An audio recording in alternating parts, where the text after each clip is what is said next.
subscribe to my channel and hit the notification bell to be the first to get all my latest writing tips and videos. And remember, be original. Be a writing original. Hey everybody, Adrian here. Welcome back to another episode of Great Writing Tips to Become a Great Writer. Also, shout out to all the writing originals out there. Tip number 11. Repetition is the key. Now, this is, again, kind of like a practical tip, not a creative tip, and it's very simple. Like, you heard it before. Practice, practice, practice makes perfect. And that's with anything, not just with writing. You know, like if you want to be an athlete, if you want to learn a certain particular, skill, or you want to get good at really anything, painting, how to, shoot a movie, just literally anything, you gotta practice at it. And I know sometimes that you don't want to practice, it's the last thing you want to do, and sometimes it's not even fun, especially with writing. You don't want to practice writing, you want to just get right to the fun part and write and, create something fun, but sometimes you gotta, hone your skills. And we're also going to touch on two different aspects of practice. I'm sure you heard of work smarter, not harder. And we're also going to touch on you must desire to want to practice. That's a big one. That's what's going to separate you from just a bad writer to a okay writer to a great writer, or the best writer you can be. So let's get right into it. All right, so let's talk about work smarter, not harder. I'm sure you heard that before, but let's just break it down a little bit. So I found a quote here by Bruce Lee. He's one of my biggest inspirations. And you're probably thinking well, what does Bruce Lee have to do with writing? Well, he was a very philosophical guy. He wrote a lot of books, and he wasn't just about fighting or stuff like that. His main philosophy was the art of fighting without fighting. Real deep stuff. I would recommend reading into his stuff, because he also teaches you a lot about self-discipline and doing things that you don't want to do, but you gotta do them. So anyways, I found a great quote. He said, "I fear not the man who has practiced 10,000 kicks once, but I fear the man who has practiced one kick 10,000 times." So, you should probably read that again to yourself, but he's basically saying you could practice a million stuff, but you're not really going to be good at all those, millions of stuff. But if you practice one thing correctly, if you focus on one thing and practice it the right way, then you're going to be the best at that one thing, So, it's like a boxer or an MMA fighter. I'm sure you've seen MMA fights where, one of the fighters, they say that he's good at a bunch of things, right?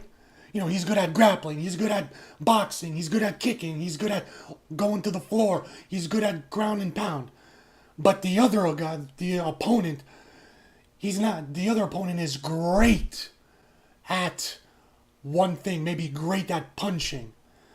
So while the first opponent, he's good at 10 things, the other opponent, he's great at one thing, or maybe great at just two things. So why do I have the boxers here? Showing you the difference, because think about it. Let's break it down super simple. You could stand in front of a punching bag, and let's say you never you don't know how to box, you never punched before, and you just stand there and you do it for the first time, and let's say your technique is horrible, your punching is horrible, right? So let's say you say, well, the only way to get better at boxing is to practice. I gotta punch this punching bag 500 times in a row. So you stand there punching the punching bag 500 times in a row. But then a trainer comes up to you, or one of your friends or parents comes up to you and says, what are you doing? Like, that's not the right way to hold your fist. You're not turning it as you're like punching it, or you're putting your thumb in the wrong place, or that's why your wrist is hurting. So you just stood there punching this punching bag 500 times the wrong way. You just wasted your time. You didn't like learn anything. You practiced the wrong way. But look at the guy on the bottom. Who's that? Mike Tyson. One of the best boxers who ever lived, one of the most feared men, one of the like strongest, punchers ever, in the ring. So you could stand there again at the punching bag, but this time you got your technique down perfect. You have your like fist the right way, your thumbs in the right place, you're turning your like wrist over when you connect with the bag, you're stepping into the punch, you're twisting your waist. You know what I'm saying? Everything you're doing is correct. But instead of punching 500 times, you only punch the bag 100 times. So then, who am I gonna fear most when I step into the ring with the person? Like with the boxer. Who's gonna be a better boxer? The guy who punched the punching bag 500 times the wrong way? Or you, who punched the punching bag only 100 times the correct way? I'm gonna fear you. But you worked less and you gained more. Work smarter, not harder. Same with writing. I'll give you a quick story. When I started out writing a screenplay, I didn't waste my time reading how to write a screenplay. I just sat down and wrote something. I busted my butt for weeks writing like a story from beginning to end, writing a movie from beginning to end. And it sucked, of course, when I was done. But when I look back at it, I found out that I did everything the right way. I didn't learn how to write structurally the correct format of the screenplay. And I did everything wrong. I didn't know how to write the dialogue the right way. I didn't put them in the right places. I didn't follow any rules. I did everything the right way. I mean, the wrong way. The wrong way. So I had to rip everything up and start over. But this time I spent the time reading how to write a screenplay the correct way. And then when I went back to write it, it was the right format and everything was great. But I wasted my time the first time around. So that's what I mean. Practice the right way, not the wrong way. Here's another aspect of practicing. It's very underlooked, but it's one of the most important parts of it. You must desire to practice. You must desire to want to practice.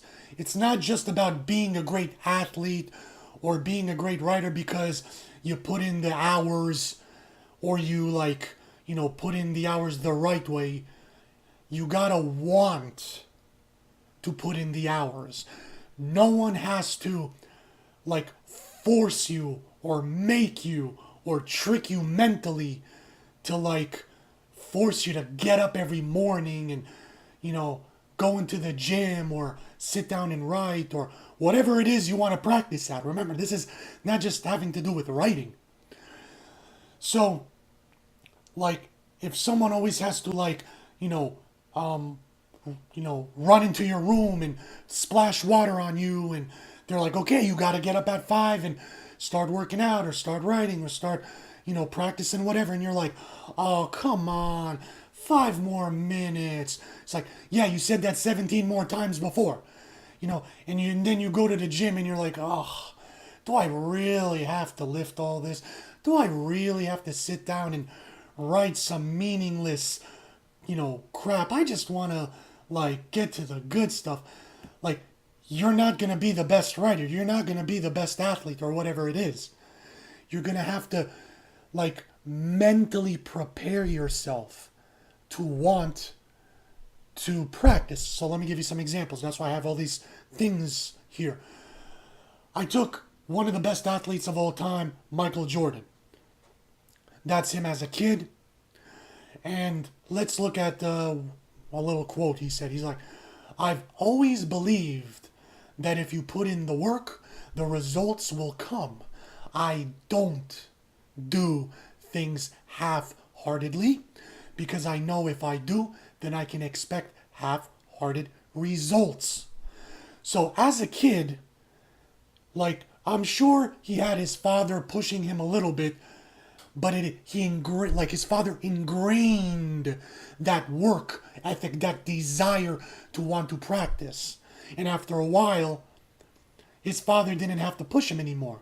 He had to push his father to say, come on, Dad, just, half an hour more, 10 minutes more. I want to practice just a little bit more. Come on. And I bet you his father was like, oh, but I got to get inside and start dinner, or I got to, work in the morning. I got to get some sleep. He's like, come on, Dad, just a little bit more. I want to practice. So he had that desire to practice. Like, all he would do day and night, nonstop. He would go to school, he'd do his homework, but then after that, whenever he would get time, instead of hanging out with his friends, instead of, playing board games or whatever, video games, Nintendo was coming out back then, he would, or like Game Boy, remember that back in the day? He would just practice free throws. That's all he would do is practice. So, that's what you gotta do. Also, let's take a look at Jimi Hendrix, one of the best guitar players of all time. I forget the story, like I should have looked into it before I did this video, but about how he bought his first guitar. He was walking by a store and he had his last, money in his pocket.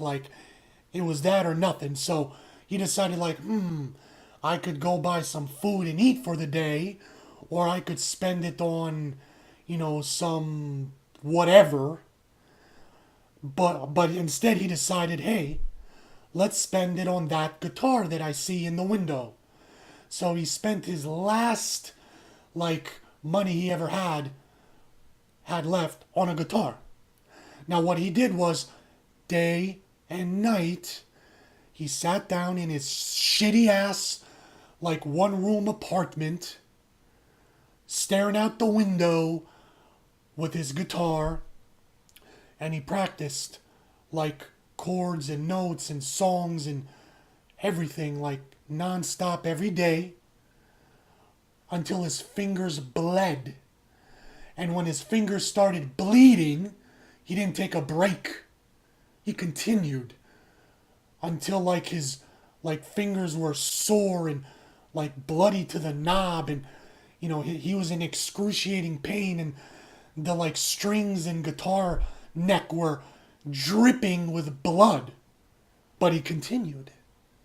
He played through the pain because he loved it so much. He had the desire to practice because he knew he didn't want to be in that shitty apartment anymore.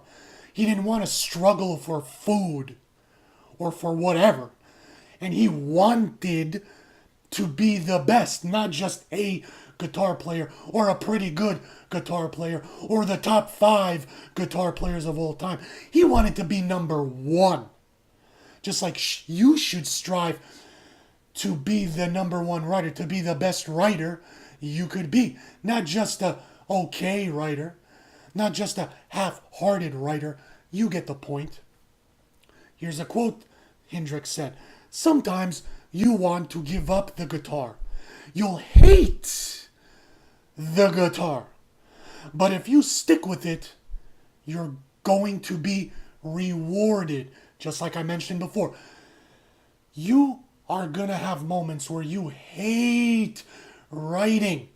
You do not want to write. You want to break the pencil. You want to crumble up the paper. You want to throw it in the fireplace.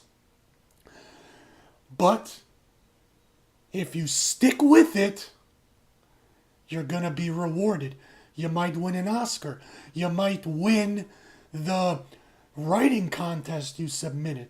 You might develop your skills so much that you're going to be able to, you know, play with the big boy writers. Great things will come. You might meet the love of your life. She might be a writer, or she might like writing. Who knows? You know, you got to prepare yourself mentally. Hendrix wasn't bitching about, you know, oh, I'm too tired. Oh, I want to watch TV. Oh, whatever. He just played. So why do I have Fortnite up in here? Well, look at this kid. This kid might be you. Who knows? He's getting ready to write something. But he's thinking, I have a choice here. I could write the next great screenplay, or I could play Fortnite, you know, all day and night. Does this kind of sound like you, maybe? Maybe not with writing, but instead of practicing to be an athlete, or, you know, whatever you like, basketball, baseball, maybe you want to, you know, work out in the gym. Maybe you want to practice whatever. But you don't, because you want to play Fortnite non-stop. And I know what you're thinking. Yeah, but what about Ninja? He's making like $1 million a day. Okay. But Ninja doesn't want to be nothing else. He wants to be a professional Fortnite player. That's his job. He wants that.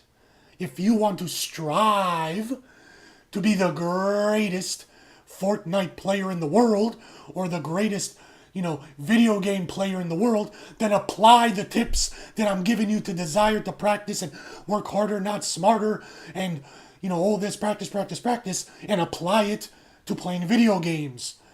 But if not, I'm not talking to you. I'm talking to the people who want to be the greatest writer of all time, or the greatest athlete, or the greatest football player, the greatest, you know, muscle man in the world, or muscle woman, whatever. Then I'm talking to you. So you have a choice to make. You could sit down and practice writing. You could go to the gym. You could, you know, shoot baskets, shoot free throws nonstop. Practice your boxing skills in the gym. Practice working out. Practice whatever. Or you could go play Fortnite. You could go watch TV. You could go eat unhealthy food. You could go sleep. You could go hang out with your friends and do nothing. That's what's going to separate you from the best writer you could be to a nobody, or to a mediocre writer, or to an okay writer, whatever. You know what I'm trying to say. So you got to ask yourself what you want to do. You want to be the next great writer? Or you want to play Fortnite? Figure it out. But remember this. Practice, practice, practice. Thanks for watching, everyone. Please like, share this video. Hit me up on Facebook and Twitter. Comment down below. Please subscribe to my channel. Hit the notification bell. And also check out my other videos. And I hope to see you next time.